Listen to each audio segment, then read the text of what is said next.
Buenas tardes, somos el grupo 2 de Física Electrónica de la carrera de Ingeniería Electrónica en la Universidad Tecnológica Nacional, Facultad Regional Paraná, y dicho grupo está conformado por Dandeu Juan, Lazcano Blas, Miro Marcos, Pentácolo Marcos, Rodríguez Facundo, y Revilla Lautaro.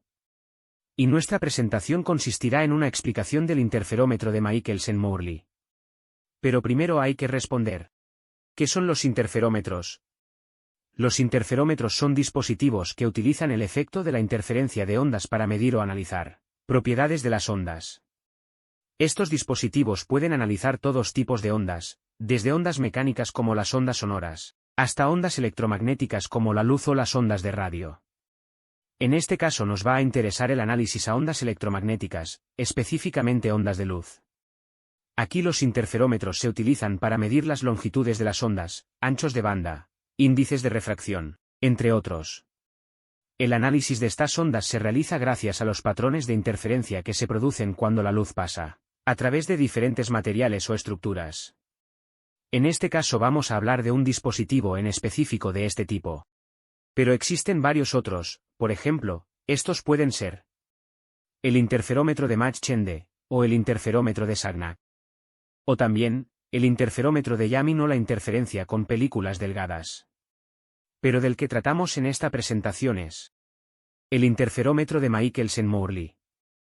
Este es un instrumento óptico, fue inventado por Albert Abraham Michelson en 1887 y se hizo conocido por el experimento de Michelson-Morley, en el cual intentó detectar el movimiento de la Tierra a través del éter. El mismo fue un éxito, para demostrar que el éter no estaba presente. El funcionamiento es teóricamente simple. Consiste en separar un haz de luz en dos partes que recorran caminos ópticos diferentes, y posteriormente se lo recombina. Entonces este interferómetro consta de los siguientes elementos. Una fuente de luz monocromática, es decir, de una sola longitud de onda. Un divisor de haz, que divide el haz de luz en dos partes iguales.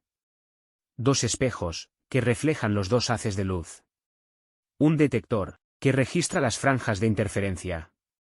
Como divisor del haz se puede utilizar un prisma, una placa semitransparente o un espejo semirreflectante. Los espejos pueden ser planos o curvos y el detector puede ser un ojo, una cámara o un sensor de luz. Entonces, entrando más en detalle, este funciona de la siguiente manera.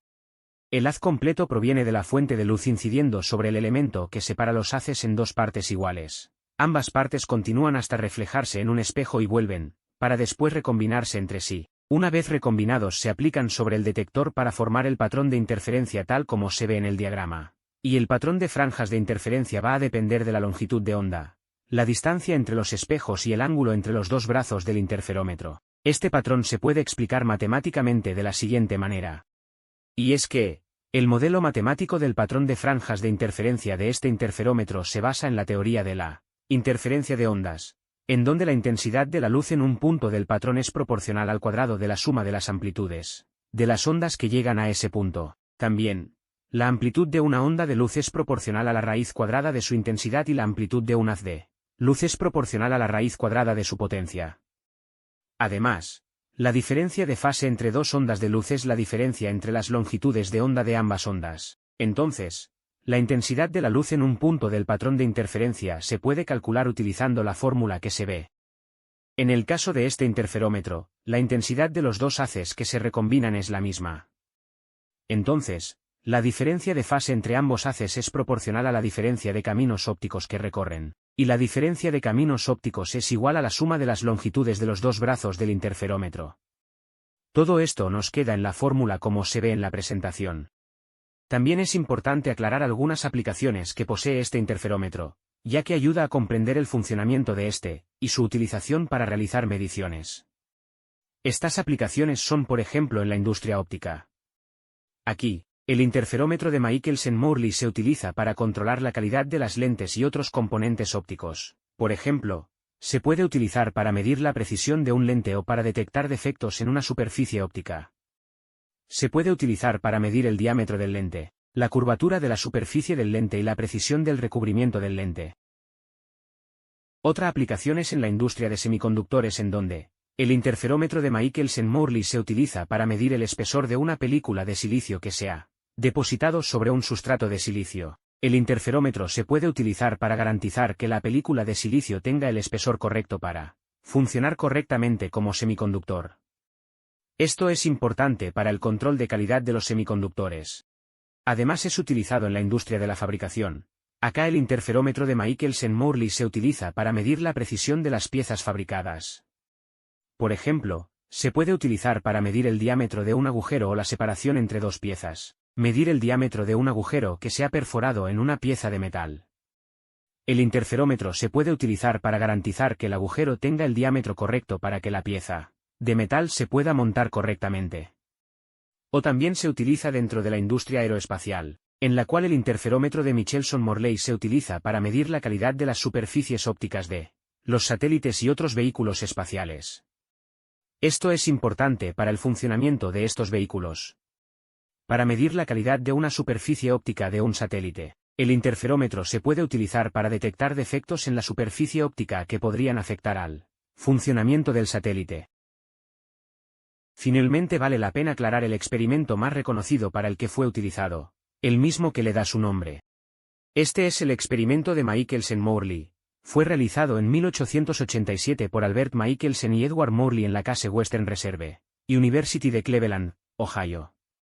Su objetivo era detectar el movimiento de la Tierra a través del éter luminífero, un supuesto medio que llenaba el espacio y en el que se propagaba la luz. En el experimento se utilizó un interferómetro, un dispositivo que divide un haz de luz en dos partes y luego la recombina. Si la Tierra se movía a través del éter, se esperaba que el interferómetro mostrara un patrón de interferencia diferente, dependiendo de la dirección en la que se orientara el aparato. Sin embargo, los resultados del experimento fueron negativos. Se demostró que el patrón de interferencia no variaba según la orientación del dispositivo, por lo que le propuso un gran problema a la teoría del éter, la cual se basaba que la luz se propaga a través de un medio estacionario. El resultado de este experimento fue uno de los factores que llevaron al desarrollo de la teoría de la relatividad especial de Albert Einstein. La relatividad especial afirma que la velocidad de la luz es la misma en todos los sistemas de referencia inerciales, independientemente del movimiento de la fuente o del observador. Y después de todo cerramos esta presentación con la conclusión, ya que podemos afirmar que el interferómetro de Michelson-Morley es un instrumento óptico que utiliza interferencia de ondas para medir la velocidad de la luz. Gracias a él y al experimento de Michelson-Morley no se detectó el movimiento de la Tierra a través del éter, lo que condujo a la teoría de la relatividad especial. También la gran precisión de este interferómetro fue fundamental para el desarrollo de la física y la astronómica. Y gracias a su simple diseño es un instrumento indispensable para la investigación. Además, se puede utilizar para medir distancias muy pequeñas, del orden de las longitudes de ondas. Y finalmente, hay que recalcar que este interferómetro es un instrumento versátil y preciso, que tiene un amplio rango de aplicaciones, como en el control de calidad en la industria. Y esta fue toda la presentación, gracias por visualizarla. Y esperamos que le haya sido de mucha utilidad para la comprensión del interferómetro de Michelson-Morley. Muchas gracias.